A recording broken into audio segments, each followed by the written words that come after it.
আগামী নির্বাচনে যে দলে জনগণের সমর্থন পাক না কেন সংস্কার কার্যক্রম বাস্তবায়নে আর কোনো অনিশ্চয়তার অবকাশ থাকবে না। আগামী বছরের ফেব্রুয়ারি মাসে আমরা জাতীয় নির্বাচন অনুষ্ঠানের প্রস্তুতি নিচ্ছি।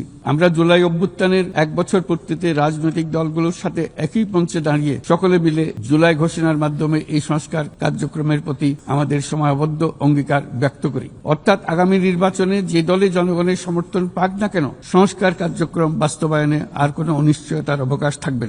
আপনারা জানেন যে আগামী বছরের ফেব্রুয়ারি মাসে আমরা জাতীয় নির্বাচন অনুষ্ঠানের প্রস্তুতি নিচ্ছি। পাশাপাশি স্বচ্ছতা ও জবাবদিহিতা, আইনের শাসন নিশ্চিত করবার জন্য আমাদের নিরবচ্ছিন্নভাবে নাগরিক বান্ধব সংস্কার চালিয়ে যাচ্ছি।